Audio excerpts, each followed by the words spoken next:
We'll call this meeting to order. First, if you rise for the Pledge of Allegiance. I pledge allegiance to the flag of the United States of America and to the republic for which it stands, one nation, under God, indivisible, with liberty and justice for all. Please remain standing. We have Reverend Matt Hanson from St. John's Lutheran Church going to do an invocation. Let us pray. Almighty God, we come before you this evening with gratitude for the gift of this beautiful summer day and for the opportunity to gather together. We ask your blessing upon our county commissioners, staff, community members, and all who find themselves here this evening. Grant our elected leaders wisdom to make decisions that promote the common good for the people of this county. Give them clarity of mind, compassion for all people, and courage to seek what is right, even when, and maybe especially when, it is not easy. May your justice and mercy guide all those with decision-making authority, elected and non-elected. We are here because you give us the opportunity to be here. And so we thank you, Lord, and we ask for your many blessings to continue to be with us. And may all we do bring honor to you and benefit to our neighbors, who are our siblings in Christ. Through Jesus, our Lord, we pray. Amen. Amen. All right. Do we have any motion on the approval of the agenda? Mr. Chairman, so I would like to make a motion to amend the agenda with a couple of different changes. Number one, I would like to add another vote for the fair. At the previous meeting after we watched it, we do need to vote for the fee schedule as a whole. We actually only voted to make the changes for that. Also, I would like to move to have the public hearing for the EDC and new business from number 4 to number 1 before we have the EDC discussion.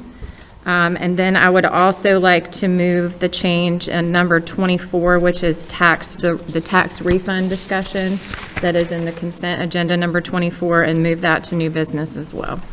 Commissioner Lindsay, I believe we can remove the item for the Harrisburg ball fields as well, if you want to add that. Okay, and then also to remove the line item for the Harrisburg ball fields.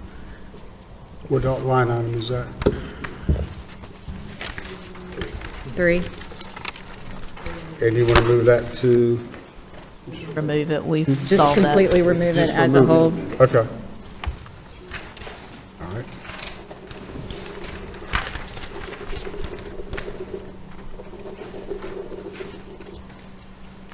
So understand the Fair Board vote, we would put, where would y'all like to put that?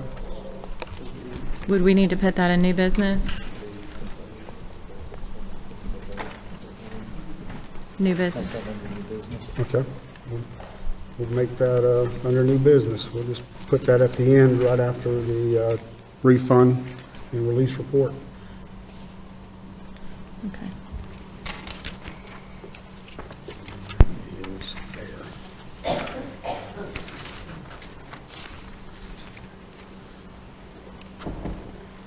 Okay, do I have a second to that motion? Second.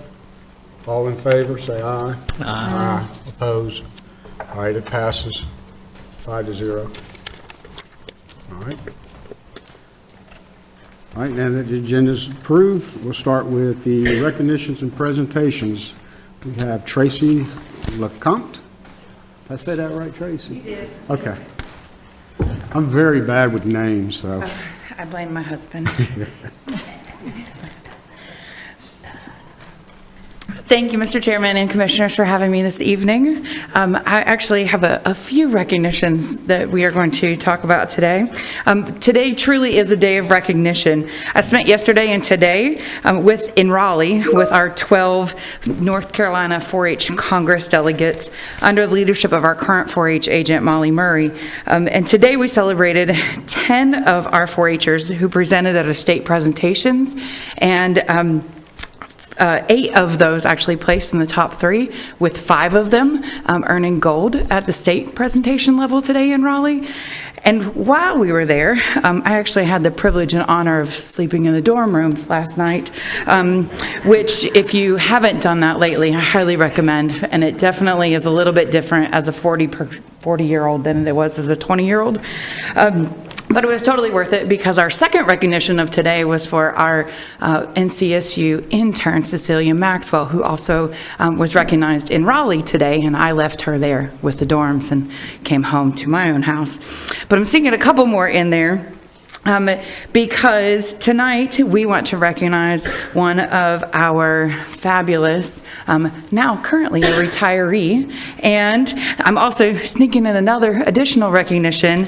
I'd like to introduce Ved Modak, who is here as a youth commissioner from Cox Mill High School. He has been selected to represent Cabarrus County at the Youth Voice event at your upcoming North Carolina Association of County Commissioners. So I wanted to make sure that you had the face with the name. He will be joining you at that event coming up. And I've invited him here to help me recognize one of our great extension influencers of the past 5 decades. Pam is here with us, and I'd like to bring Kenny Wortman, our extension liaison, to come down and join us in this presentation as well. So turn it over to Ved. Pamela Cordell-Ewin has impacted the lives of literally tens of thousands of people of all ages over her 52-plus career with the North Carolina Cooperative Extension. Starting as a trainee agent in Union County in 1972, moving to Rowan County in 1973, and finally to Cabarrus County in 1979, Pam has created a legacy of success stories to fill this room many times over. Her energy, enthusiasm, and good old-fashioned hard work has resulted in state, regional, and national winning 4-H'ers, and a county 4-H program envied across the entire state. Pam's collaborative spirit helped to forge a powerhouse 4-H team in Cabarrus County in the 1980s and 90s. For her work in 4-H, Pam was inducted into the NC 4-H Hall of Fame class of 2023.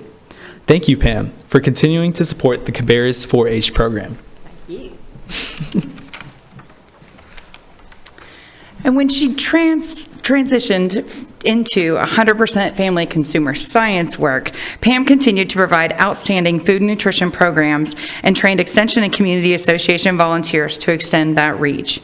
Her cooking shows, originally with David Baxter, Simply Local with David Goforth, and then on to Pam's Kitchen, captivated audiences of all ages. It's rare that we hosted an Extension event where someone didn't say, "Oh, I recognize her from TV. I know her." Pam was a great mentor to all of our staff, including myself, over my career, some of which of our staff were her 4-H'ers themselves. Her legacy continues in the teaching kitchen remodeled in 2023 that bears her name, and in the heart of all who know and love her, many who are in this room. For these reasons and so many more, we are proud to honor and bestow upon her the Order of the Longleaf Pine.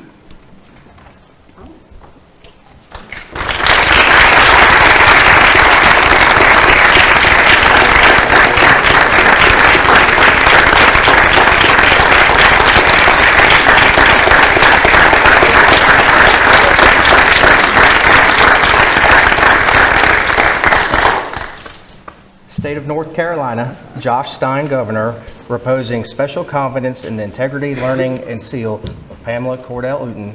I do by these presents confer the Order of the Longleaf Pine with the rank of Ambassador Extraordinary, privileged to enjoy fully all rights granted to members of this exalted order, among which is special privilege to propose the following North Carolina toast and select company anywhere in the free world. Here's to the land of the longleaf pine, the summer land where the sun does shine, where the weak grow strong and the strong grow great. Here's to down home, the old North State. Thank you, Kenny. How nice, and thank you. And thank you, Cabarrus County, and all the residents I've had the pleasure of working with, and the support of these people, the Cabarrus County Commissioners. Thank you very much.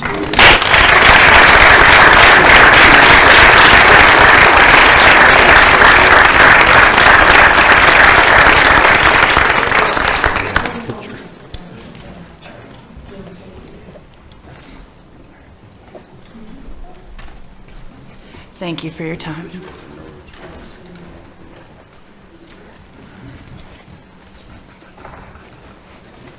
Okay, we are open for informal public comments. Do you have some names, Lauren? David Conrad.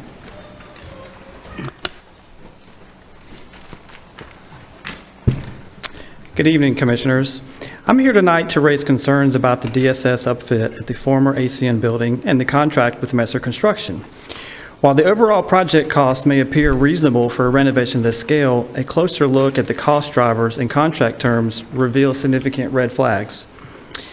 Let's begin with labor. Messer is billing the county between $110 and $175 per hour for roles like project managers and superintendents. The fully loaded market rate for these roles in North Carolina is typically $60 to $80 per hour. We're being charged nearly double the going rate. The contract allows Messer to bill 40 hours per week per person, regardless of how many hours are actually worked. That means if someone only works 10 to 15 hours on the project, we're paying a full 40. That's not fiscally responsible. Now consider the insurance program. Messer requires the county to use a contractor-controlled insurance program, or CCIP, which adds $25 surcharge per $1,000 of contract value. That's over $500,000 in additional cost for a program fully controlled by the contractor.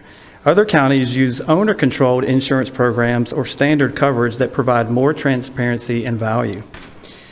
Looking at comparisons, Union County built a brand-new 144,000 square foot human services building for $24 million. Rowan County is renovating a large section of the former Salisbury Mall for $19.6 million. Now let's talk about the schedule and the cost certainty. The project is expected to stretch into 2027, nearly 2 full years from now, just to renovate an already built office. Other counties are completing comparable new builds or renovations in less time. Meanwhile, Cabarrus County has not yet secured a GMP or guaranteed minimum price. What's being discussed as a $20 million project is still just an estimate, not a cost ceiling. That leaves us exposed to change orders, escalations, and scope creep. In short, the labor rates appear inflated, the billing structure guarantees hours without accountability, the insurance markup adds unnecessary cost, the schedule seems excessive, and the county lacks a firm cost cap. I believe we can do better. I respectfully urge this board to renegotiate the labor rates and eliminate the 40-hour billing clause, establish a firm GMP before authorizing further commitments, reassess the insurance model, and pursue a shorter, more efficient project timeline. DSS deserves a functional home, a modern functional home, but taxpayers also deserve smart, responsible stewardship. Thank you. Thank you. Lauren, who's next? Rich Wise.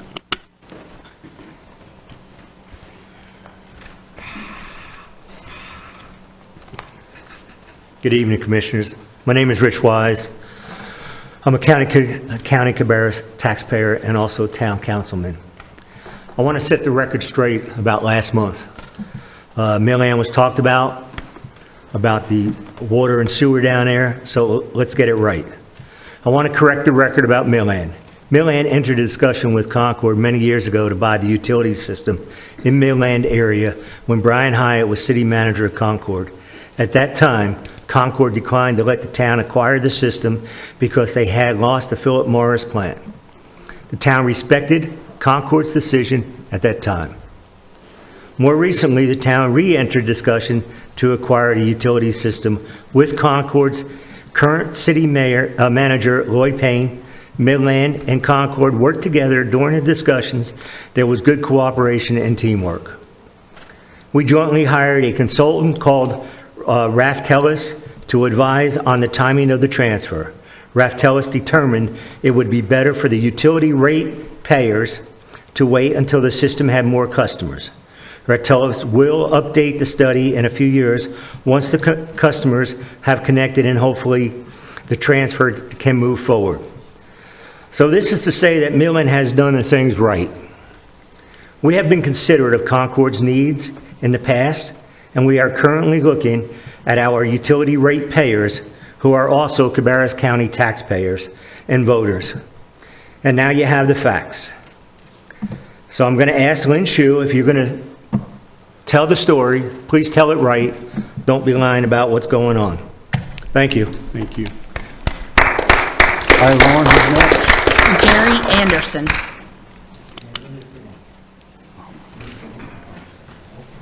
Can I have 1 second? I tried to call your office and get an appointment, Mr. Newton, and you might want to check in it, because I never heard back. Okay, I'm ready now.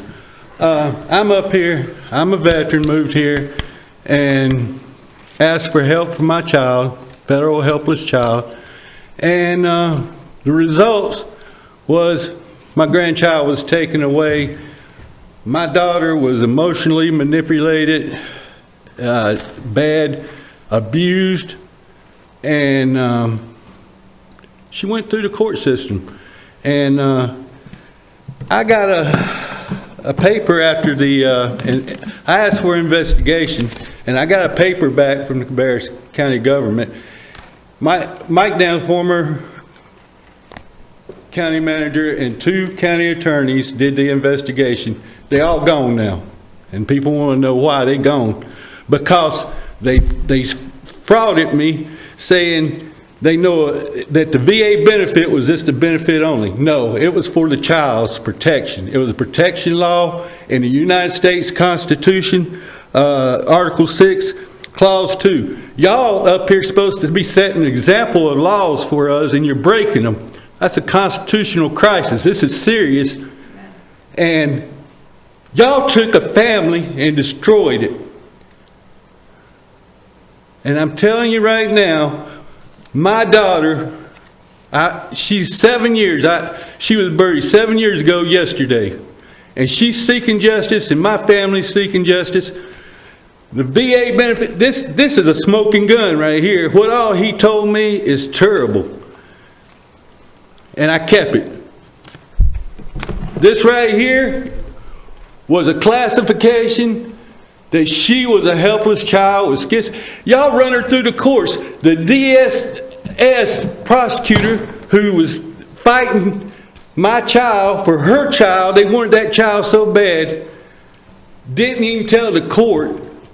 And he's supposed to tell the court what he knows, whether it's beneficial to that my daughter trying to keep her child or not. He should have told the court that she was a helpless federal child, and it never was mentioned. She defended herself in there. How bad is that? My daughter took her own life. She couldn't live without that child. Y'all give me no answers. Somebody up here right now is blocking. Y'all can open your mics. Tell me who's blocking answers for this. Somebody's telling people to leave it alone.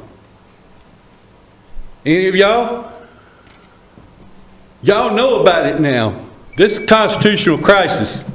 I want my child back, and I want some justice for my child. Next, Lauren. Peter Anderson. Good evening, Jeter Anderson. I'm up here, I'm basically trying to help the veteran get answers what happened to his federal helpless child. His federal helpless child was supposed to have care and be treated like a federal helpless child. She had protection rights and everything, and she didn't get them here. And I want to know why. Mr. Newton, you can turn your mic on and speak when I ask you. Are you asking people to leave this alone? Are you telling people to leave this alone? Huh? You can turn your mic on and say it. I'm not. Well, somebody is telling people to leave this alone, and it's serious because they're telling to leave exploitation, neglect, and abuse alone, and that can't go on in this county. Told to leave it alone. Why? I cannot find any answers. I was told to leave it alone. You're going to talk to him yourself because he didn't tell you what was going on, Lori. Several people, sir, and was told to leave it alone. If someone vulnerable dies to exploitation in North Carolina, the person responsible could face serious charges like manslaughter or even murder. In North Carolina, a helpless child would be subject to protection laws. These laws are in place to ensure safety and well-being of children who may not be able to protect themselves. She needed help protecting herself. She didn't get it. She was exploited so bad she died. And some of the people that did it are still up here in our government. Why? You can answer that too. Why? Keep going. And these people don't need to be up here. And the people that don't get the answers because someone told them to leave it alone, well, you're just as guilty as the people doing it, because you don't have to leave it alone. You can do the ethical thing, and you can tell the people why this girl was exploited, why she was hurt, why she was neglected, why she was abused, why this veteran can't get his answers. And why I can't get the answers. I like to know too, how many other VA helpless childs are we doing this to? Y'all see something, they got it, and y'all take it because y'all can, because they're vulnerable. Y'all supposed to be protecting these vulnerable people. That's what the government's for. Not to do this, not to push this away, not to tell people, hey, leave it alone. Who's that powerful person that's telling this people, that's telling them? They're not asking them, they're telling them. Leave it alone. Or they could lose their job. I don't know what could happen if they don't leave it alone, but they're being told. And that's not good. Transparency is the key here. If y'all want to be transparent about things, y'all might want to start on Mr. Anderson's case, Erica Anderson. So I'm asking y'all, why was this girl not treated with the care she needed, being a helpless child and being pushed through as a competent adult? It's not right. It was nasty. Thank you. Next. Jeff Phillips. Well, hold 1 minute, Lauren. If you wait till after the meeting, I'll be glad to meet with you, Mr. Anderson. I'll talk to you after the meeting. Yeah. Okay. Call, get in touch with me. Okay. Am I correct? My memory seems to be that we're not allowed to respond. I'm not responding, just told I him know, I'd be I'm glad to talking talk about, to him. somebody's asking us questions. We're not allowed to respond to those. Is that correct? We can respond. Okay. It's my understanding we couldn't, so. My turn. Good evening. I'm Jeff Phillips. I live in Harrisburg. I've got a possible win-win solution in which the county can save over $100,000, maybe $200,000 next year and for years to come. I've been doing research for the last 9 years, and I'm going to talk about Rob Wallace Park. That park is going on 9 years of being in existence. And I was always skeptical of, okay, on that southern part of the county, where's everybody going to come from? Where's our Cabarrus County taxpayers going to come from down there? And I've worked at all the parks within the county and in neighboring counties. Finally, last year, I went to my job took me to Rob Wallace Park just for a couple things. And I went to that park, and I thought it was closed. There was 3 active living trucks there, but nobody else. So I took a drive all the way to the back, and I did see 2 cars back there. So by the time I came back, there was a church bus from Fairview there, a small miniature. So it's nice that we're neighbors to other counties for using that park. But think about this. There's 250,000 residents in Cabarrus County. 2% of that live within 5 miles of that park. Does people in Mount Pleasant go to that park to walk? Because that's all there is walking in a pond. Does Cabarrus County residents in Kannapolis go to that park? Doubt it. How about the people in northwest corner of the county? Cox Mill Road, Harris Road. Do they take the 22-mile trek to go walk around that park? Doubt it. Harrisburg, the town I live in, we got 6 parks. Holy crap. There's Veterans Park, Harris Depot Park, Harrisburg Park, Stallings Park, Holcomb Woods, and Farmville Park. Do they need to go to that park down in Midland? No. I mean, I've been doing research on this. I've gone to all these parks. I just cannot believe no one's thought of this. And the win-win solution is we can, because I'll go back to Farmville Park in Harrisburg. The county owns that park. Probably there's only a couple of us still exist that knows this. and it's leased to Harrisburg.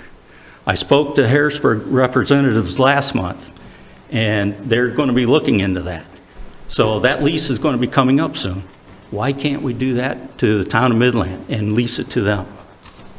It's a win-win solution. Midland will have something for it that they can be proud of. I know we can do it. The lawyer at Harrisburg, he's coordinated it. I was on planning and zoning at the time, so there's just two of us there. I got more to say, and I'll talk with you more because I got other options and solutions for that. Thank you. Chris Cranston.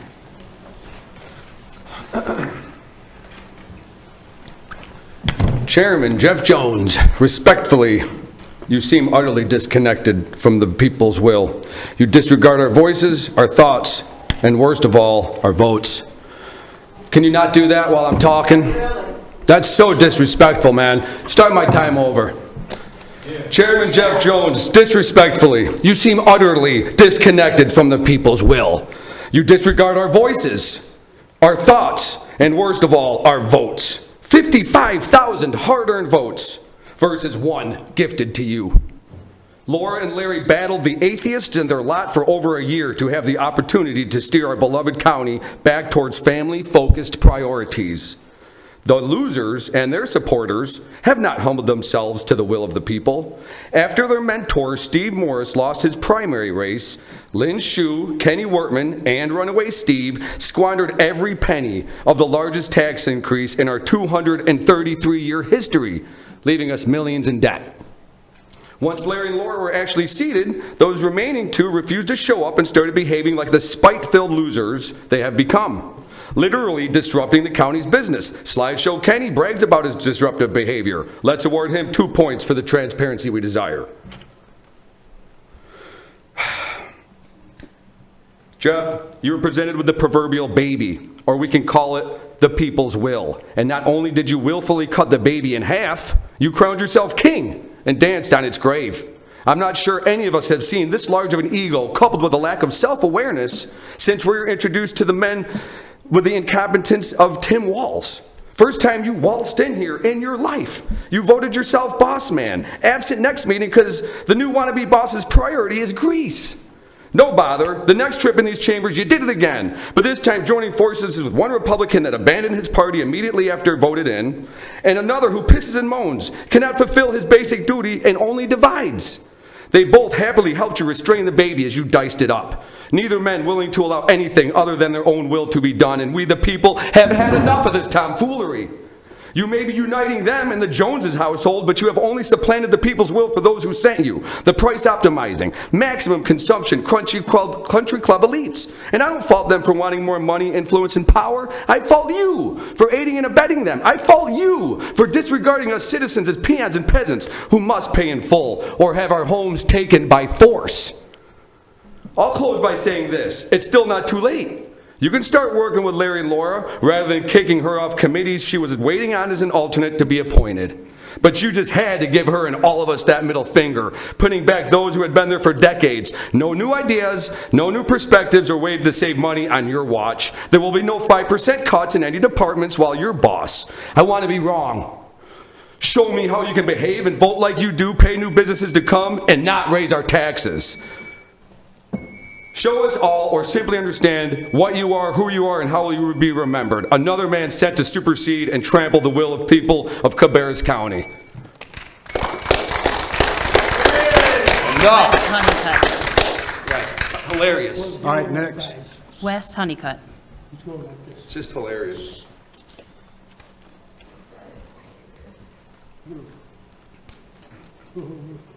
Wes Honeycutt, Midland. Good evening, everyone. I've got a little bit of a different topic I want to cover tonight. I submitted a public records request about 2 months ago for some stats around foster care in Cabarrus County, and was a little shocked by what I got back. I think someone mentioned we've got, 250,000 residents in Cabarrus County. There's only 37 licensed foster families in the whole county, and there are 171 kids in foster care. That's as of May 22nd, so the data is about 2 months old on that. And what I want to encourage you all to do is use your platform to raise awareness for that. I know there's a lot of media that gets put out, different days that we're celebrating and challenges that we're doing within the county government and whatnot, but I just think this is such an important issue. And another thing that just kind of catches my attention is that a neighboring county, Stanley County, which is roughly a fourth of our size, they've got a similar problem, but they've got, I think, 22 foster families and 60-something kids in foster care. So it's crazy to me that we're 4 times the size and we barely have 1.5 times the size of foster families. So I wish I could come to you all with a solution instead of just a problem. Now, I think the solution is the church. I think that God explicitly calls believers to step in and fill that gap. It says, religion that God our Father considers pure and faultless is this: to take care of widows and orphans in their distress, and to keep oneself from being polluted by the world. Now, I know there's people in here that are against me on that belief, and that's okay, but I don't think it's anyone else's problem to solve. Now, the county gatekeeps it, though, to an extent, right? Like, I can't just decide that I want to foster kids and just do that, right? Like, DSS is the avenue by which we go through.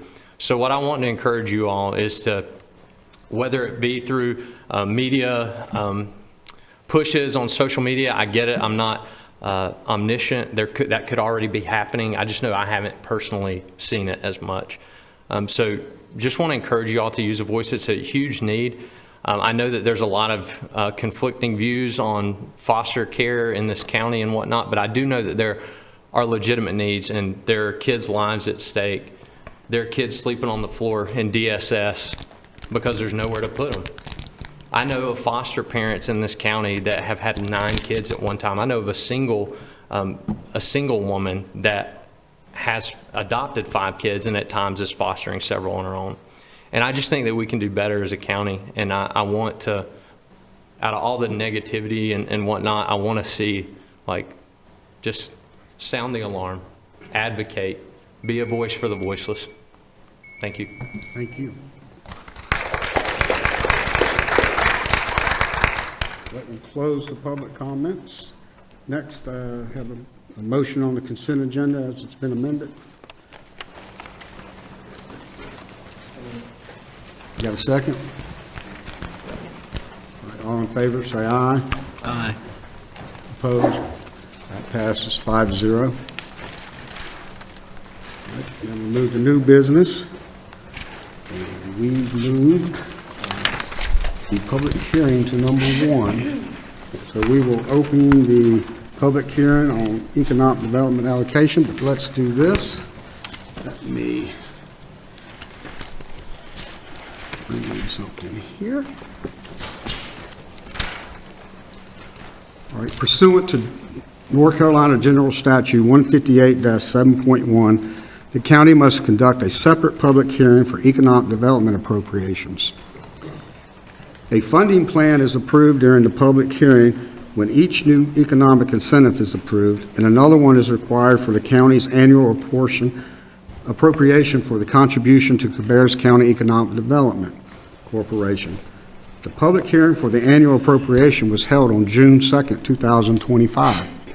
The Board of Commissioners approved the FY 2026 budget ordinance on June 16, 2025, which included an amount of $400,000 that differed from the amount noted in the public hearing on June 2nd, 2025.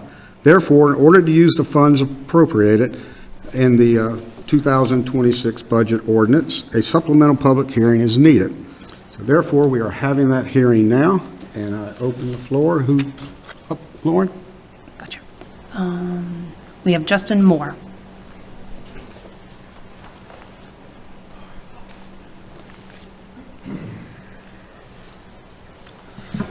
Good evening.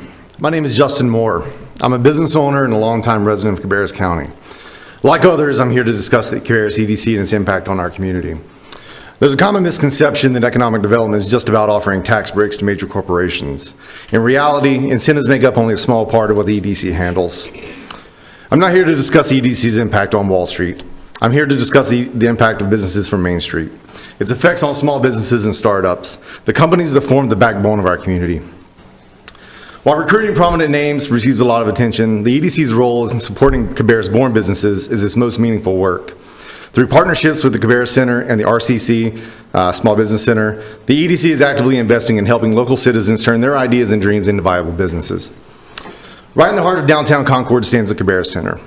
Inside, the EDC serves as convener, bringing together an ecosystem of partners to create a collaborative and one-stop shop for small business owners. From the very first time an entrepreneur steps inside, the EDC is there to support them and take them to meet them and guide them through the next steps in their journey, and connect them with the right resources to start and grow their business. They ensure that these owners are aware of resources available, including 2 signature programs, the Venture Mentoring Services Program and the Retail Lab Boot Camp. The VMS program is a nationally respected team-led approach to mentoring establishing business owners, helping them grow and continue to thrive in our community. The EDC plays a significant role in guiding the program's strategy, recruiting businesses, and sourcing mentors. Since the program began here in 2022, 45 local small business owners have received ongoing professional development and business mentoring. This program would not be possible without the help and guidance of the EDC. Another initiative made possible through a partnership with the EDC is the Retail Lab Boot Camp. The program is designed to help early-stage retail businesses through a 6-week boot camp that focuses on business basics. Since 2021, 101 graduates have completed this program, and $100,000 in grants have been distributed to local small businesses to help them bring their ideas to life. These are local citizens, they're not large corporations. They're your family, your friends, and your neighbors. Without the help of the EDC, programs like this would not be possible for our local startup community. I've had the pleasure of serving both as a business mentor in the VMS program and as an instructor in the Retail Lab. I've seen the joy of Retail Lab graduates who now have the confidence to pursue their dreams. I've been in mentoring meetings where small business owners have had to answer some tough questions. I know how much these programs mean to our business community.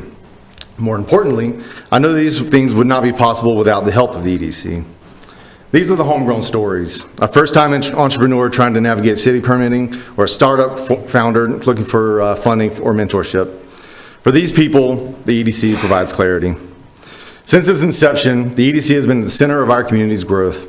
It's rooted in the belief that the future of Cabarrus should be built by the people who already call Cabarrus home. It plays a vital role in funding and guiding the programs I've mentioned here as well as others. This is why the EDC is essential. It's much more than economic incentives. The Cabarrus EDC is a team that is helping build a future that reflects the best of what our community has to offer, not just bigger, but better. Thank you for your time. Thank you. Who do we have next, Lauren? Barbie Jones.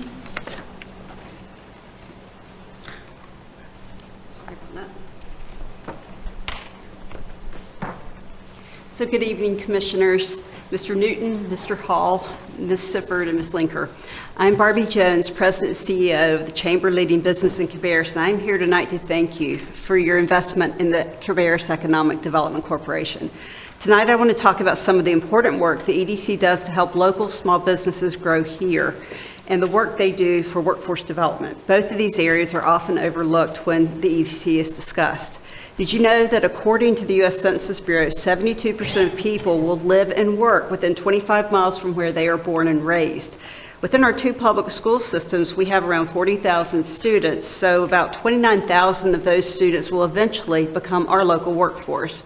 The Chamber partners with the EDC to host Cabarrus County Career Connections Day, or C4 Day, each year for high school juniors and seniors who might not have a career mapped out just yet.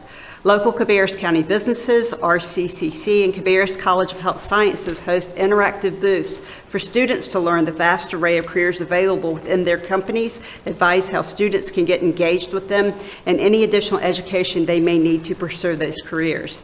This year, approximately 650 students attended. Additionally, the EDC partners with RCCC to start and support programs offering specific training for employees and future employees based on the demands in our market, to teach needed skills to make them career ready to earn higher wages or to continue to add additional skills and certifications to move up within their current companies.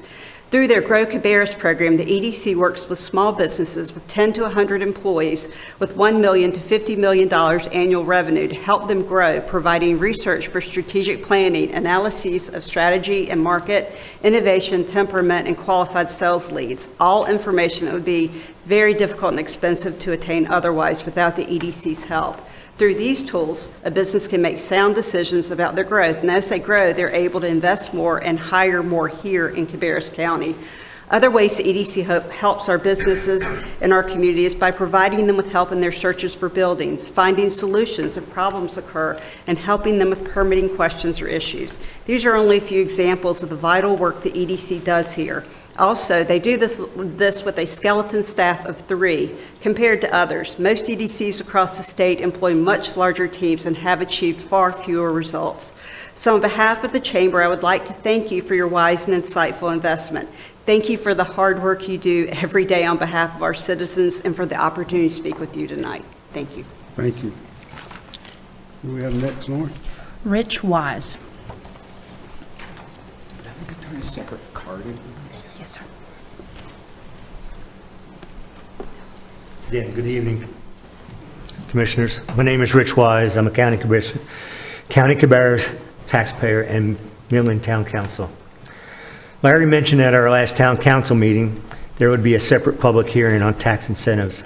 So I wanted to speak about this. Right now, we have 6 businesses going up in Midland simultaneously. That's a new record for our town. None of them required incentives, 0. Let me repeat, none of them required incentives, 0 amount. Incentive in this county has been a form of graft. You sit up there and vote to give tax money to billion-dollar corporations, and then your friends go ask them for the same corporations to give you political contributions or donations. That's dirty. You use tax money to leverage political donations. You need to stop it. It's dirty. It's definitely dirty, and I'm not going to say it again. This is the Charlotte region, very desirable area with sewer capacity being limited and vacant land drying up.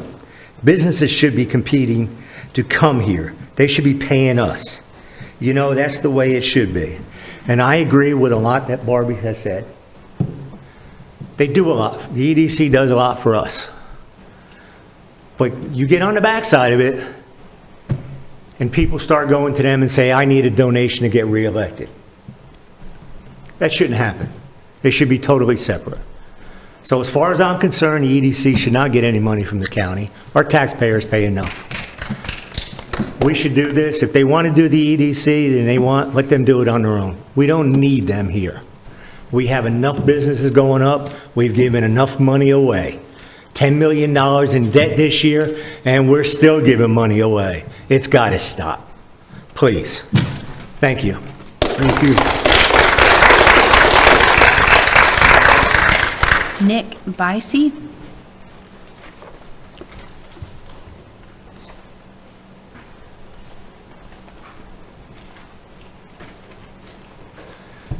Good evening, Commissioners. Thank you for your time. My name is Nick Bicey. I am an engineer and partner in Daylight Engineering.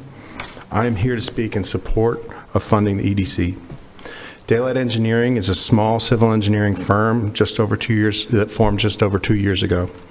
We provide civil engineering for the development projects in Concord, Kannapolis, and all over Cabarrus County. When my partner and I were planning the formation of our company, we made a conscious decision to base our company in Concord and in the Cabarrus County area because we were optimistic about the development opportunities specifically here. Having been a part of this area working in that area for 10 years prior to the formation of our company, we realized that the environment was due in large part to the work done by the Cabarrus Economic Development Corporation. The cost of funding the EDC and their subsequent incentive activity is far less than the income generated in property taxes from the companies that are brought to Cabarrus County through their efforts. For example, according to data provided by Lumen Strategies about CellGuard, the CellGuard manufacturing facility in Concord has paid more than $8 in property taxes for every $1 it received in incentives. It really comes down to a return on investment. According to the Cabarrus County Tax Bill Search, the tax values on vacant property currently occupied by Celgard in 2011 was $22,721. Celgard built and occupied their facility in International Business Park in 2011, and the taxes on the property jumped to $295,000 plus in 2012. The property taxes were over $400,000 in 2024. Companies like Celgard have a lot of options, and the efforts of this EDC can be directly attributed to the recruitment of Celgard and many other high-salary, high-tax-paying companies that support our tax base and help fund our exceptional police, fire, EMS, schools, and other public services. Daylight engineering is small. We receive no incentive, but we have been the recipients of the auxiliary benefits the EDC provides. Those benefits include working on projects the EDC has supported, by developing around the larger projects, and by increased demand on investment properties and developments around the entire region. Very much an example of rising tide lifting all boats. Daylight chose to be in downtown Concord because Cabarrus County is vibrant and growing, and the EDC plays a vital role in the continued growth of our community. Stagnancy is not an option. Our business cannot operate in a community that doesn't grow. And without growth, companies like Daylight will no longer choose to be a part of the community. Every small company has a choice of where they want to work. We chose to set a company here. We encourage Cabarrus County's continued support of the EDC and to continue to invest in a small, responsible development plan for our communities so companies continue to choose Cabarrus County. Thank you for your time. Thank you. Steve Steinbacher. Good evening. My name is Steve Steinbacher. I'm a 30-year resident of Cabarrus County and Concord. Over the last 15 years, though, I've started, and along with a number of other local partners, own and operate a number of small businesses that employ well over 125 people. I'm here tonight to speak in favor of the EDC and all the work it does. I go back to what I learned in kindergarten, and even from my first days in Little League Baseball, days before everyone got a trophy. I learned that this is a very competitive world. We compete every day. I, as a small business owner, compete every day. I encourage everyone who works for me and with me to compete every day. We compete not to win, but we compete to get better. Competition is good. Competition forces us to do things we wouldn't ordinarily do. We as a community have to compete. To choose not to compete in terms of economic growth and development is foolish. To choose not to compete based on gross misrepresentation of how these economic incentives work, or bogus claims of fraud, abuse, and self-dealing, bogus claims of partisan politics, it's ridiculous. It makes no sense whatsoever for we as a community not to strongly compete. And I think it's foolish to think that people are going to come here anyway. That's not the way it works. We didn't create the rules. The economy did. The market does. We need to do all we can to continue to compete for economic development. We need to compete in smart projects. Not every project is a winner. We understand that. Everybody knows that. But those things that have a demonstrative positive impact on our economy and a positive impact on our community so that it lifts everyone up need to be strongly supported and considered. So again, I appreciate those that support the economic development and those that choose to win. Thank you. Thank you. Mark Spitzer.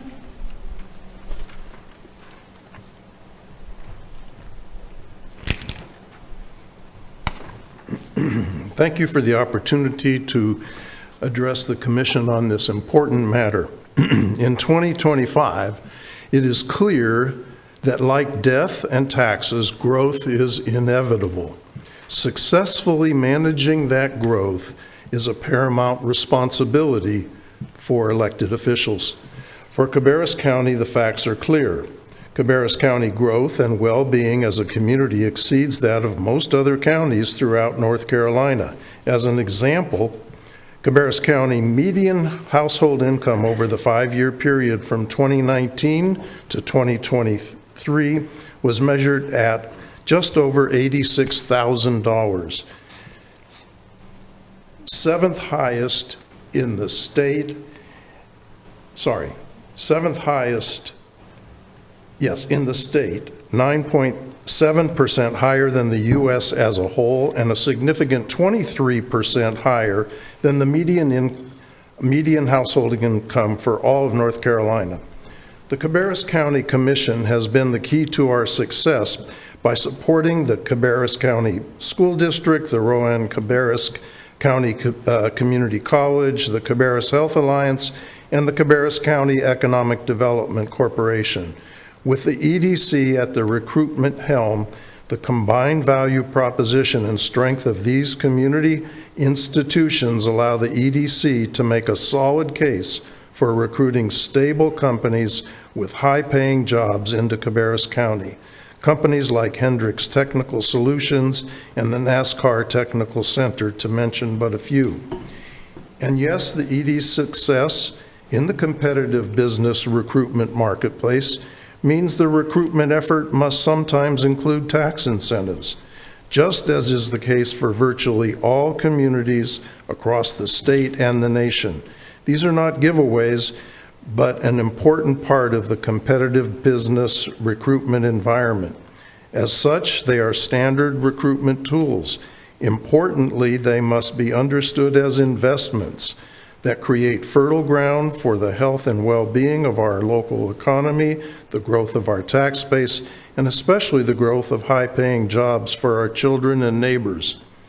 I encourage you as commissioners to help support the growth, health, and economic well-being of Cabarrus County by reaffirming your support for the EDC and providing it with the tools and financial support needed to continue its track record recruiting successful businesses to the county. Not in my written comments that I prepared. I haven't been to this meeting in quite some time. I'm saddened by the lack of civility that I'm hearing in the meeting from the participants from the floor. Appreciate all that you do as commissioners. Thank you. Wes Honeycutt.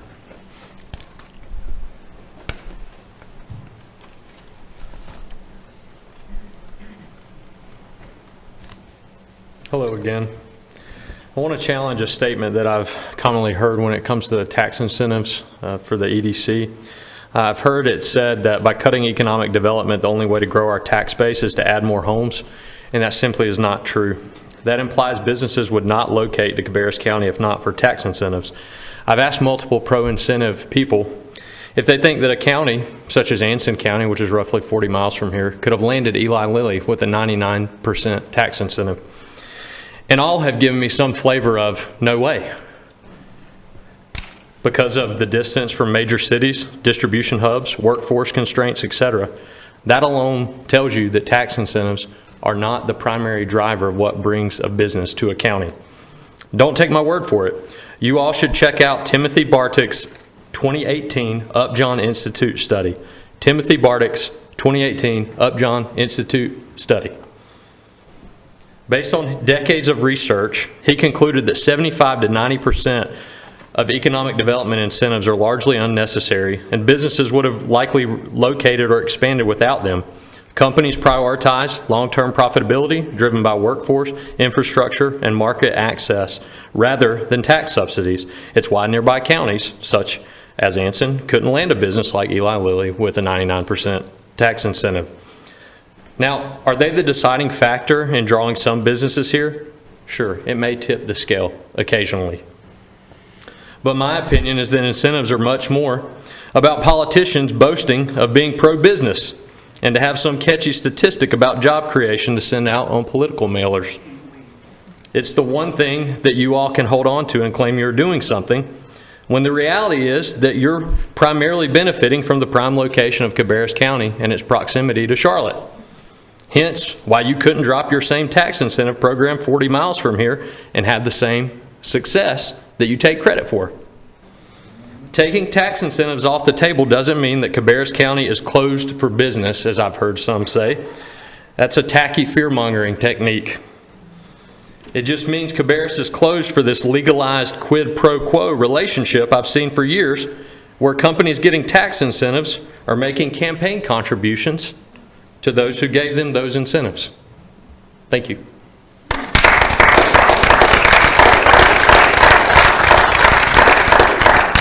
Kason Gardner.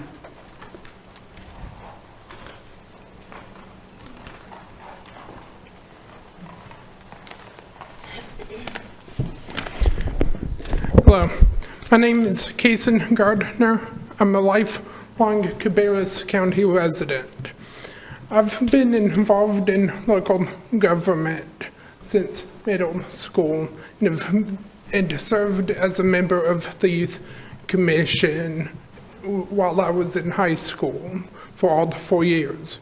I have seen in that time numerous tax hikes in this county and in Concord. I've brought along some data from the North Carolina Housing Coalition. In 2025, 28% of Cabarrus County residents are considered cost burdened. What that means is that 28% of Cabarrus residents spend more than 30% of their annual income on their residence. This makes Cabarrus County the sixth most expensive county to live in the state. With 100 counties, Cabarrus is number 6 most expensive to live in.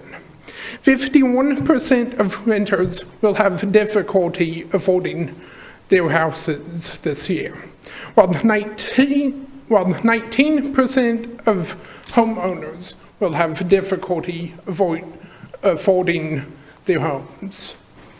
I have seen, when Eli Lilly came in, the highest tax hike in Cabarrus history. We are a very centrally located area.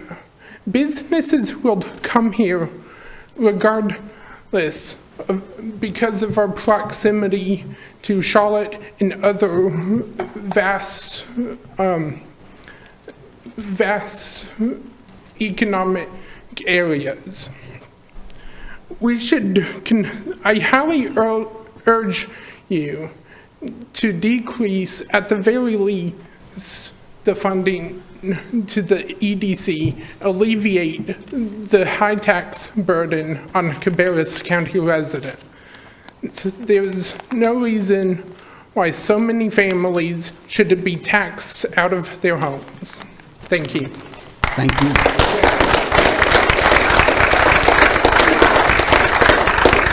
Chris Cranston.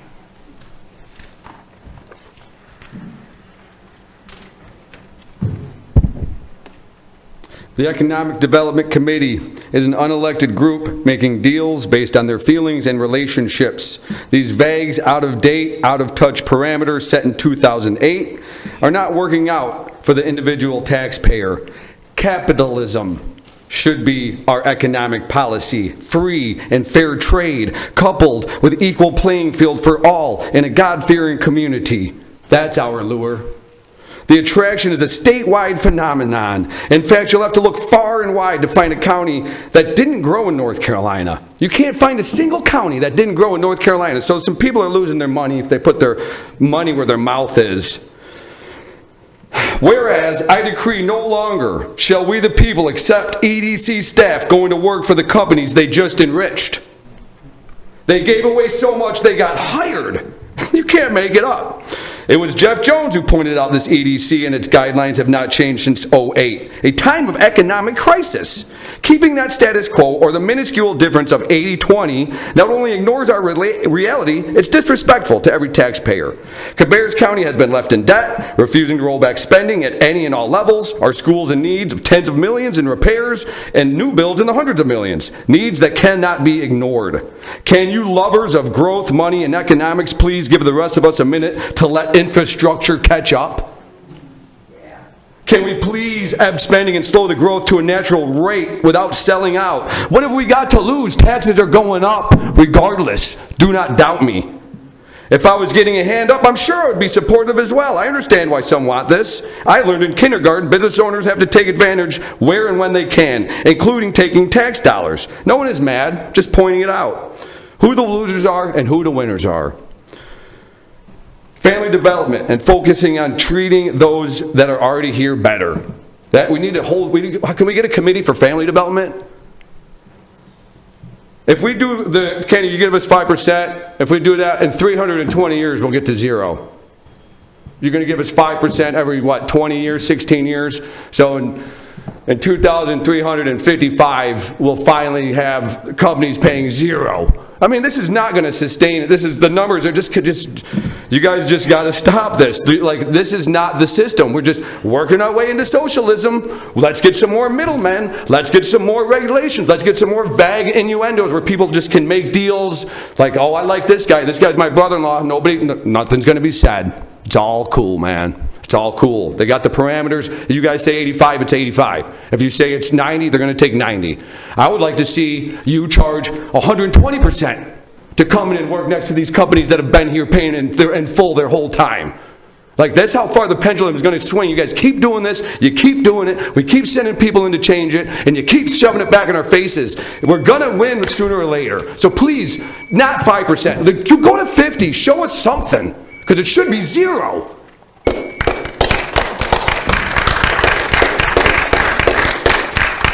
All right, that's all we had sign up, but since this public hearing was put on because of what we do to budget, I still have the floor open. If there's anybody that wishes to speak.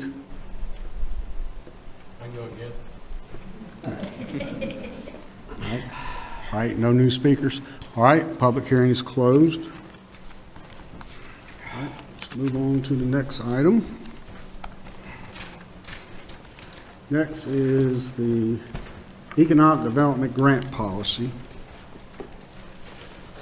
I believe, Kenny, you have Commissioner Workman, I believe you have a motion on that. We were attempting to move the needle a little bit in the right direction, but apparently that's disrespectful. So at this point, I'm not going to take any motion. I'm not going to make a motion to accept the effective one. Just keep it at 85, since it's disrespectful to keep it at 80. What a petty man. That's how he runs his... Anybody else have any motions? Mr. Chairman. Yeah. I'd like to offer a substitute motion concerning this. Go ahead. While any existing incentives grant, let me cut my mic on, sorry about that. While any existing incentives grants cannot be revoked without subjecting the taxpaying citizens of this county to the expense of multiple lawsuits, I move that exclusive of those incentives grants already in place, the Cabarrus County Board of Commissioners do hereby at this time sever all relations with the Economic Development Corporation and abolish the Economic Development Grant Program to the end that the Cabarrus County Commission no longer participate in any way in giving taxpayer funding to the support of the Economic Development Corporation or to any incentives program for the recruitment or retention of any private business into or remaining within this county other than fulfilling such commitments previously made. I so move.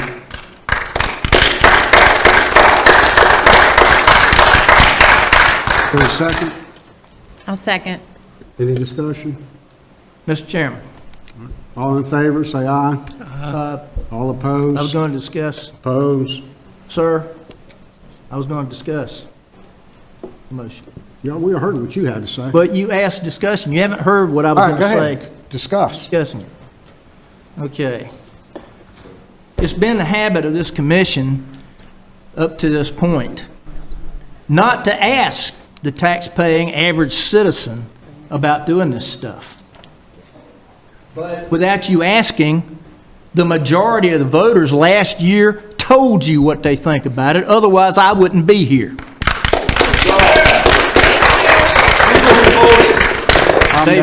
They voted for Laura and me to put a stop to this mess. And if Chris were still here, maybe we would have by now. I recognize I'm probably going to lose on this, but you need to recognize what these people have been telling you tonight. These people who are not profiting off this stuff. These people who are having to pay for it through the nose have told you, put a stop to it, just like you told you in last year's election, which is the reason I'm here. And I'm just going to tell you, I fully believe you're going to hear them say it again in next year's primary election. The people want this put to an end. All this stuff about trying to make Concord and Cabarrus County another Charlotte Mecklenburg is not what the majority of our citizens want. And you need to put an end to it. Any more discussion? All right, go to vote. All in favor, say aye. Aye. All opposed, say no. No. It fails 3-2. Mr. Chairman, I'll make a motion to accept the Cabarrus County Board of Commissioners Economic Development Grant Program revised and effective December 2023. We get a second? Second motion. Any discussion?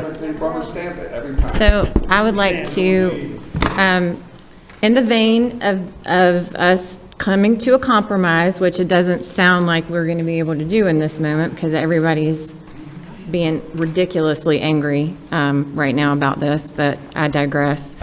So if we're going to compromise on things, we don't agree, I say we, Larry and I, do not agree with spending 85% or even 80%. And we also know that the zero failed. So how about, I'll make a motion that we do it at 50%, with the 50% that the county gets back goes specifically to public safety and to the school system. That's a compromise. There's already a motion. There's already a motion pending in a second. This is discussion time. Disrespectful if you don't. Okay. That's an amendment. I'm trying to compromise with the fact that we're obviously both very strong in our beliefs in this. And no offense to you, Chairman Jones, but in your statements on getting on this board, you wanted us to compromise, and you said you were going to bring this board together. So now I'm giving you the opportunity to bring this board together with a strong compromise that will also guarantee 50% of that to public safety and to the school system. Any more discussion? There's a motion and there's a second. That has to be amendment to my motion. Still in discussion. And I reject that amendment. Just a question. Of course. If I vote for her amendment, can I still get away with voting no on the whole motion? No. Well, I was going to second her amendment, but if that ties me to voting for the whole thing, I'm not going to do it. I mean, if we need to, pardon, I'm sorry for interrupting. If we need to do it where we vote on that, and it's fine either way, you just let us know. I think the cleanest thing to do is you've got a motion on the floor, Kenny's motion. Right, and that's what we need to vote on that, and then if you want to make an alternate motion. Because I think what we've got right now is that motion is on the floor. You've elicited a counter proposal just as part of discussion, but it's not actually a part of the motion. Okay. All right, any more discussion? All right, we vote on Kenny's motion. All in favor, say aye. Aye. All opposed? No. No. That passes 3-2. Of course.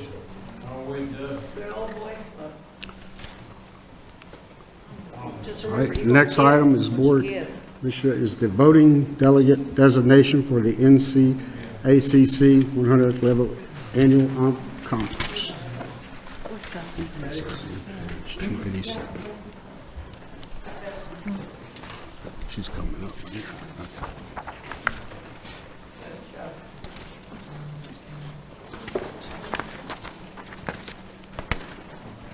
Okay. Is there a motion on that? I don't know what it is. Voting delegate? That would be you. You're planning on attending, right? You would be the voting delegate. Oh, yeah. I'll make a motion. I'll be attending that, yeah. Okay, I'll make the motion to designate Chairman Jeff Jones to represent Cabarrus County at the NCACC 118th Annual Business Session in Pitt County. Discussion? All in favor, say aye. Aye. All opposed? Passes 5-0.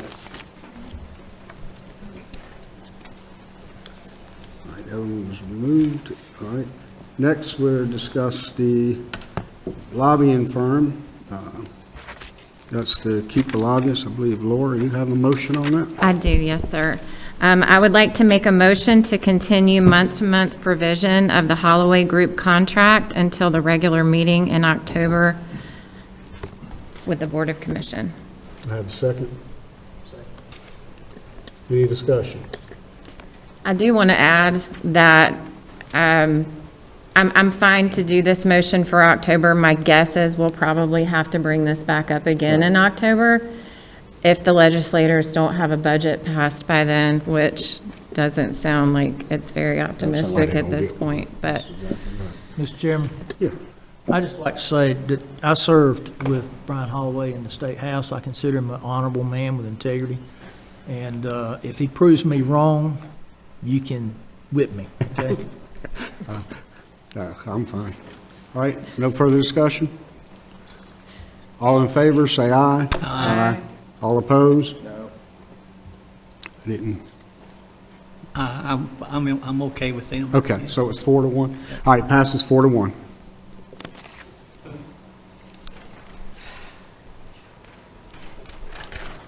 All right, next is, we did a public hearing. We have an emergency EMS grant award. Mr. Lentz.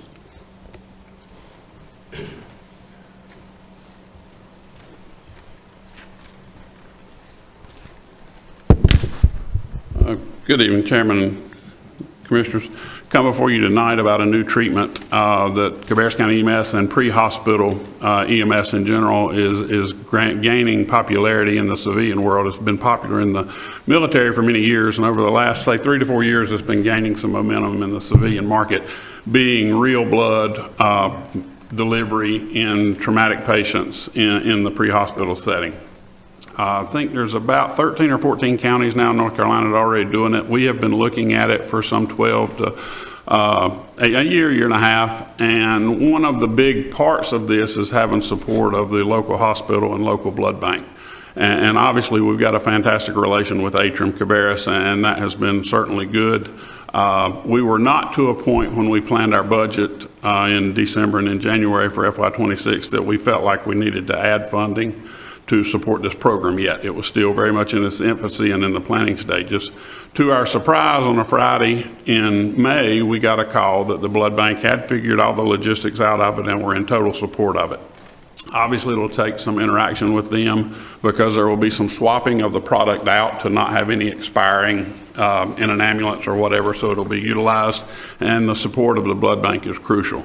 That Friday was actually the Law Day recognition out here, and I had an opportunity to speak with Mr. Newton about this, about it not being a budgeted funding option, and that we were in need of $45,000, to which we come to the conclusion, we would figure it out one way or another. In that same time frame, we had some conversations with the Cannon Foundation, and they showed extreme interest in supporting this. They also were very eager to get it on their June agenda, so we didn't have to wait to their next meeting in August. So we were able to do that, and it was agreed upon, and they agreed to support it with the funding of the $45,000. That was obviously communicated at that time with Mr. Newton and the county administration. And we have now received those funds. So we come before you tonight somewhat counteractive as far as the receiving of the funds, but also for approval of the budget amendment to get it placed in our tools and minor equipment line item to where it can be spent. Mainly on the big ticket items are the storage coolers per se, to store the blood in, because it has to be, the temperatures have to be recorded 24/7 to guarantee the product has been maintained within the parameters in which it needs to be stored. And they're about $22,000 a piece. The other delivery items we will be absorbing in our normal medical supply line item, and we don't expect that to be a burden there. So we come before you tonight to accept and then agree upon placing those $45,000 funds from the Cannon Foundation in our tools and minor equipment line item. Anybody got any questions? I'll make the motion that we approve, Mr. Chairman. I'll second. All right, all in favor, say aye. Aye. All opposed? All right, passes 5-0. I would, just one more thing, this ironically lines up with Battle of the Badges Blood Drive, which is hosted at our facility tomorrow, the 22nd and 23rd. It's a friendly competition, as you've probably seen on social media. Our big thing is we want to be the biggest Battle of the Badges Blood Drive in North Carolina that is currently held by Asheville and Buncombe County. So that is our main goal, is to beat them. I think we're in the 155 to 160 units committed, but it is tomorrow and Thursday, and we would certainly like to see you donating a pint of blood. So thank you. Thank you. All right. Next item is the Tax Administration refund and release reports. I believe we have Mr. Thrift. So I'll just go ahead and speak to this since I'm the one that asked for it to be moved to the new business agenda. So after having some discussion out and about with folks regarding this, I think that we needed, I wanted to give you, David, the opportunity to kind of explain a little bit better with what we do with that 15 and under refund that they potentially could get back. And the reason being is that obviously, as taxpayers, if we were $15 short, you would send us a bill and want to collect that money as such. So I want the taxpayers to understand this process so they will know how to get their refund and where it's going to go moving forward, if they do have one. Thank you. Thank you. So to be clear, this is a little different than the typical refund and release process. This is part of the, I think what you're discussing is part of the annual settlement that I presented at the work session. We have the list that we present of refunds or overpayments that we collected that were under $15. So those are payments that were sent to us.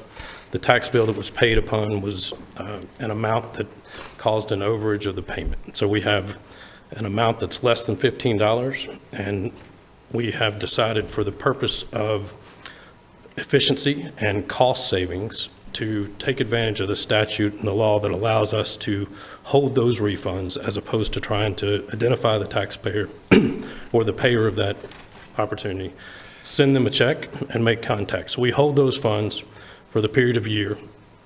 Those funds are able to be refunded if that person contacts us at any time. That list is always available to our office. If the point in this point in the year, at the end of the fiscal year, we ask the board to recognize that actual list, we take the action at that point to try to identify a bill for the 2025. In this year, for example, a new upcoming bill that we can then apply those funds to. So that taxpayer, the person that made the payment, would have those funds applied to an outstanding tax bill, so where they don't lose those funding. That's the third option. If we can't then identify a tax bill to apply those to, and we can't have a taxpayer that requests those monies, we send that to the state unclaimed funds and SGEAT, and taxpayers then can go through the state to claim those if they wish to do so. So the purpose is simply a cost saving to the overall tax base. And so just to clarify, with the unclaimed funds, this is something that is done by all state agencies, all governments. If you have any kind of money that is due back to you and they are not able to get in touch with you, then it goes to the state for unclaimed funds. You can search those at any time. Just literally pull up your name, search it to see if you have any unclaimed money. As a suggestion, I would invite everyone to do that, to make sure that if you have unclaimed funds at the state level, you can request those back. And the North Carolina Treasurer's Office is the office that controls that process. Understand. Chairman, if I may. Mr. Chairman, appreciate your explanation. I would say, though, that as a former member of North Carolina House and having dealt with the Sheets Fund and that sort of thing, I'm very much aware a lot of people have no idea that it even exists. When I was pastoring church down in Stanley County, there was a fire department right next door. we found out that the Escheats Fund owed both of them money. I went to the treasurer of the church that I was serving and said, hey, y'all got money with the Escheats Fund you need to apply for, and I told her how, gave her the directions how to do it. To my knowledge, it never happened. And then the fire department, I did the same thing with them, and I'm not sure whether they ever collected or not. So some people, even if they have the information, they aren't going to do it. I agree with you to the point that it's available, you need to do it, but you got to know about it first, you know. And so, you know, I'll probably get raked over the coals for this, but I really would be more comfortable with if we owe taxes back to anybody, if it's a penny, we need to pay it back. So I think that should be up to the county to follow that through and not necessarily expect that every citizen knows how to do it. Do we have anything on our website with a link to the sheet funds or anything like that? Is that even possible? I do not know if we put a link out there. I'm sure there are plenty of links to that information on the state information. That is, as Commissioner Lindsay pointed out, that is a program that's not just used by tax officers. That's for any unclaimed funds by organizations across the state. I would just like to comment on what Commissioner Pittman said. I completely understand and agree to that too. But then it becomes, if we owe you $1 and then we spend $2 to send you that $1, are we being good stewards then of the money that we have that is taxpayer dollars too? Like it's kind of that, like, I mean, is this the right thing to do? Yes, we owe you this money, but we also just spent half of what we owe you to send it back to you. So communication wise with folks, I assume that you in some cases potentially would try to reach out to these people to let them know that they have, I mean, obviously it's not much, right? But sure, every little penny helps. So the first step, as I said, is identifying a tax bill that we can apply that to. That's the most efficient process that leaves us without expending a cost to take care of what we consider a minimal refund amount. So in order to make this process an efficient process that saves cost and money for the taxpayers of Cabarrus County as a whole, we do not expend a lot of resources to try to identify those folks that have an overage that's less than $15. That's kind of the purpose of of using this program. So we don't expend a lot of resources making that attempt, because that is exactly the purpose of trying to save those costs to keep from doing that. So I understand. And I think that's ideally that becomes at the point in which we have a final list that is not applied to a current tax bill. That list is much smaller in terms of what's actually escheated to the states. Thank you. All right, we have a motion. I'll make the motion to approve this. We have a second. All in favor, say aye. Oh, no, sorry. Any discussion? Any further discussion? Okay. All in favor, say aye. Aye. All opposed?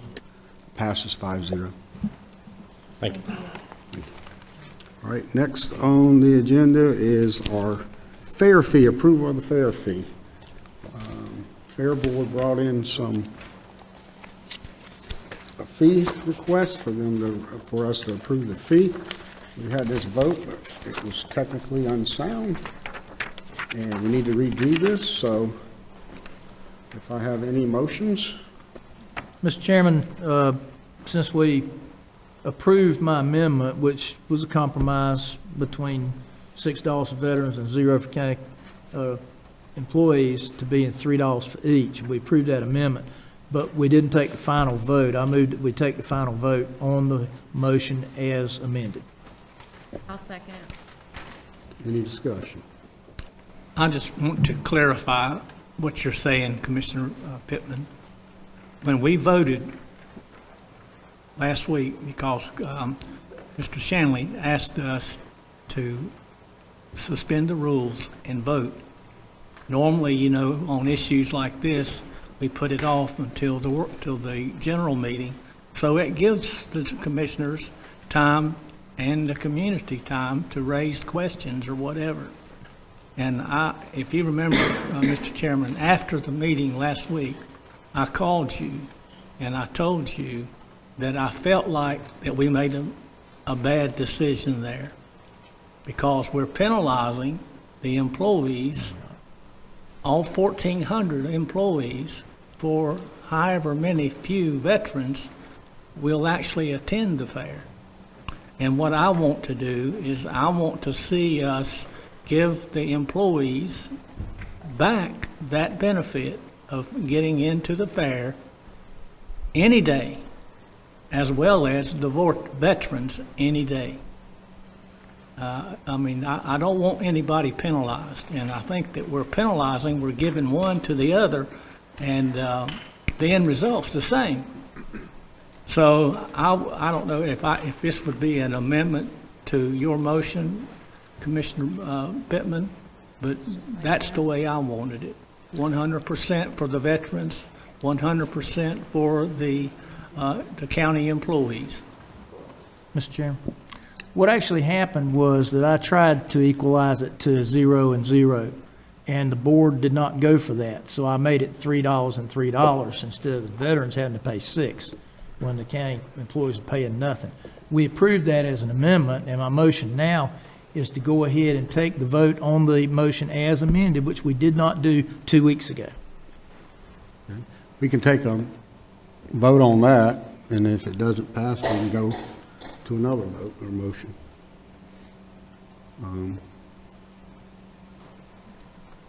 I kind of feel the same way. We punishing the county's employees, and Larry was wanting veterans and employees to be in for 0. And that's I think really that'll accomplish Larry's goal Yeah. of looking out after veterans as well. And that way we don't punish either one of them. That's one way that local and governments slowly nibble away at the employees. You work to get the employees' benefits, and then things like this, you slowly nibble away and take them back. And not that I'm trying to discourage veterans, because I am one. And I appreciate all the benefits I get, but I don't go out and ask for them, though. If I get them, I'm good. If I don't, that's okay, too. But I just can't support taking away from the employees to give to the veterans only. Mr. Chairman, $3, we're not taking that much away from the employees, but we're not taking $6 away from the veterans. That was what we agreed to 2 weeks ago, and I'd like to see us go ahead and finalize that. Well, we can vote on it. All right, any more discussion? All right, all in favor of the motion pending for $3 for both veterans in Cabarrus County, and then accept the fee structure for the county fair? Favor, say aye. Aye. Opposed, say no. No. No. Fails 3-2. Is there another motion? Yes, Mr. Chairman, I would like to make a motion that the entrance fee for Cabarrus County Fair, employees and veterans, would be free at any given day of their choice. Just like we got the schools. The schools has a day. Now the employees and veterans have any day. And so that's the way that I'd like to see it. Mr. Chairman, since that was my original effort 2 weeks ago, I guess I'll have to second that. Thank you. Any discussion? Yes. So as part of that motion, which has now been seconded, would Commissioner Shu clarify the motion to include that you are moving to adopt the fair schedule as presented by Ms. Wyatt and Mr. Shanley, subject to that amendment you just voiced? As long as the motion is written where that the employees and the veterans get in free any day. However you word it, that's up to you. I'm not a wordsmith. So if everybody understands what the motion and second on the floor is. Correct. The motion is to approve the fee structure that was submitted to us with the amendments to allow, well, the county was already, but the county and veterans in for zero cost. So, all right, it's been second. Any more discussion? All in favor, say aye. Aye. All opposed? Passes 5-0.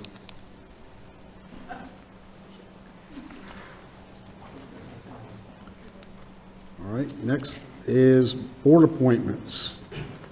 We have the Cabarrus County Board of Equalization. Mr. Thrift, I believe you wanted to comment on this board.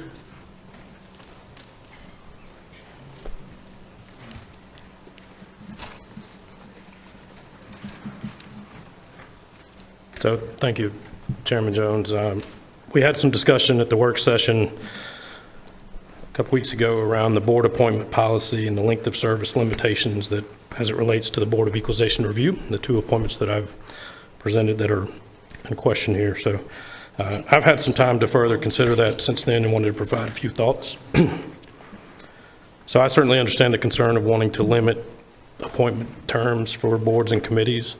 I feel like that's certainly reasonable as we want to maintain accountability. We want to prevent stagnation, and we want to allow service on our boards and committees to be more accessible to the general public. So, however, I also believe that in regards to certain boards, there may be benefit of allowing some exceptions to those limitations.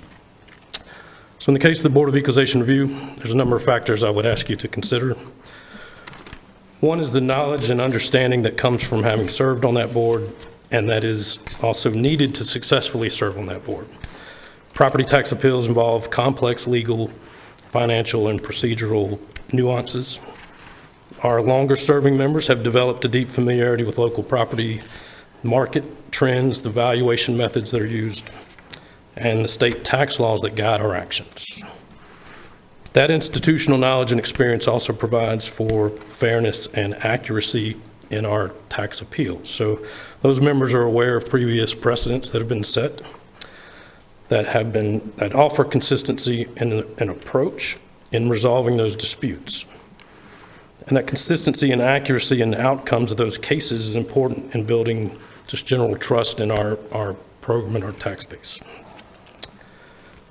And another important factor is the learning curve that's involved in understanding those laws and those procedures and the disruption from turnover. So I would ask tonight that you might allow some exceptions to that standard term limit of 2 terms, specifically for the Board of Equalization Review, even if that's just to consider an extension of 3 or 4 terms. Given the requested appointment of Mr. Dover specifically, who is on 7 terms, I believe, I think we can all agree that may be too extensive to account for just those considerations. But I will point out that a strong Board of E&R will have members that bring knowledge, experience, and skills from diverse backgrounds in industry and businesses, but that a major component of most of these cases are concepts of real estate valuation, development, investment processes that require some specific knowledge of foresight to bring to that table. And in my opinion, it takes an intentional effort to analyze and vet the members that are applying for that. And I would request some time to develop a clear succession plan if we're going to limit the terms on our Board of E&R, to have a plan in place that we can do that, knowing that that's the case, put that in place and make it happen in a successful manner. So with that and the concept of compromise, I would ask maybe for Mr. Dover, if you would be willing to reappoint for just a year so that we could put that plan in place as opposed to a full term. I would ask that you consider for Mr. Felder a reappointment for his 3rd term. And then I think we can then put a plan in place that has specific limits for that board, but also considers those differences in how we approach generally boards and committees from a county standpoint. And happy to take any questions. Yeah, I understand if there's a flaw in our appointment processes because we've done this with so many boards where we keep letting the same people over and over.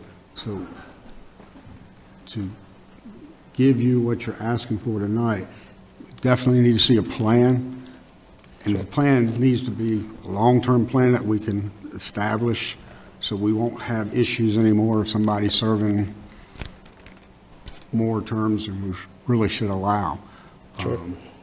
So I'm all for giving you time to do the plan, but we got to work on that, just like we do with all of our boards and all the liaisons. I understand the complications with your board and some of the knowledge it would require, and I want you to interview and vet the people that are coming on there. So you now know when everybody's term's coming up, so it'll be in your hands to bring us new blood on these things too.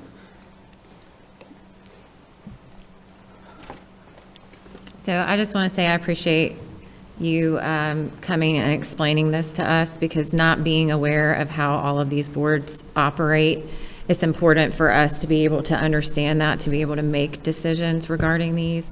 And to your point at the last meeting, there's a certain amount of information that the Board of Equalization and Review needs to have regarding these decisions. So I appreciate you understanding where we're coming from and then being willing to come up with a solution for that. So at this point, I'm willing to make the motion to reappoint Mr. Dover for a period of 1 year to seat number 2 on the Board of Equalization and Review. Term would be then expiring on June the 30th of 2027,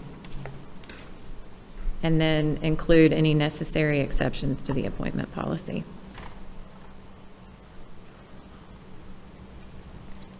Second. Okay. Any discussion? Clarification, that would be 26. 26. 26. Well, this has it expiring on 28, so that's why it confused, but okay. It's a 3-year, so instead Oh, of it's a 3-year, okay. That's So- why I was confused. Yep. All right. So expiring June 30th of 2026. Okay. All right. Second that motion. Okay. Any discussion? All right, all in favor, say aye. Aye. Opposed? Passes 5-0. And then I will also make the motion to reappoint Bernard Felder to seat number 1 on the Board of Equalization and Review for another term Right. of 3 Regular years. term. Yes. Got a second? Any discussion? All right, all in favor, say aye. Aye. All opposed? Passes 5-0. Thank you. I want to remind everybody that we have a lot of vacancies available on our boards. There's a place for everyone. We need the volunteers. Go to the website, submit an application, see what you're interested in. People will reach out to you. Look for more than just one opportunity. There could be several up there. Even if you don't know what it is, maybe find out a little bit more. It's a great way to get involved and help Cabarrus County grow. And us do our jobs as well. So I encourage you to go to the website, look at the volunteer vacancies, and join. All right. There's reports have been included in your package for review. All right. Are there any updates from any liaisons? So I have an update from the school board meeting that was held on July the 14th. This was the combined work and business session that they do in July. So a couple of updates. The first day of school is August the 11th, and there will be open house from August the 5th through August the 7th. The information can be found on the Cabarrus County Schools website. Dr. Kapicki, our superintendent, is hosting some parents' nights. It's been passed already, but had one at CC Griffin this past week regarding Mr. Robinson, who was the principal there, is now going to West Cabarrus, and they are having conversation with parents to find out what principals they would be interested in looking for at CC Griffin. Today, actually, right now, Dr. Kapicki is at Concord Middle School to meet with parents to discuss their new principal, Dr. Adam Arbach, who was the principal at Concord High School previously. A couple of other updates. The school system is going to be transitioning from Power School to Infinite Campus, which is a little bit new and different to what parents will recognize, but they will be getting information via email regarding signing up for that Infinite Campus. The board voted to approve the beginning teacher plan contracts with the SRO, Microsoft, and Barracuda software updates, and they did have a Title I program update, which I would encourage everybody to go and actually watch this presentation regarding our Title I schools in Cabarrus County. And that's all the updates that I have. Thank you. Anybody else have any updates? It's just listed at number 8 on this report. Earlier this year, we had requested for a list of the interdepartment awards or nominations, and there's 5 pages of those. They call them Super Cs at the end of this report, so I just wanted to make sure that everybody noticed there was 5 pages of them.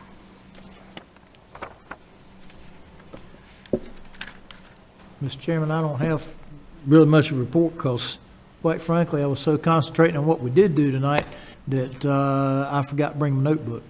But a couple of the groups that I'm supposed to meet with, their meetings got put off and didn't have them in the past month, so, or past few weeks anyway. So hopefully I'll have something to report to you next time. But I would like to point out, I think we need to make sure that the point is made on these free admissions to the fair, that's for county employees, you got to have your county ID. For military, you got to have your veterans ID, okay, or military ID in order to get that. So just want to make sure people know that. Perfect. All right. Is there any general comments by the board? Anybody want to make any?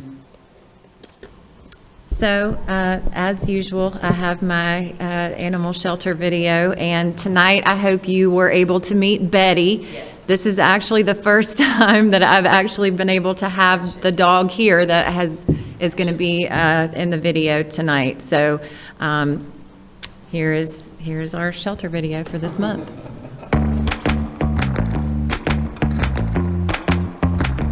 Hey friends, Commissioner Lindsay here at our amazing animal shelter, where love comes in all shapes and sizes. Let's go meet a few of them now.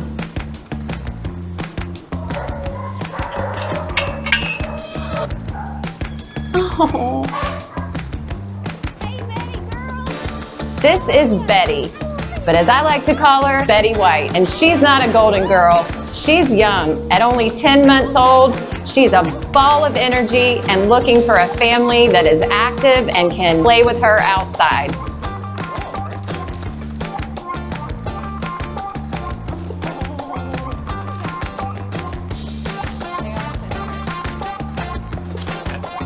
These are Audrey and Everly, 2 sweet kittens that have been here for about a month. They're about 7 to 8 months old and looking for their forever family. We're so grateful that you spent some time with us today. These animals, they need a home. They need you. Please come out and meet them today.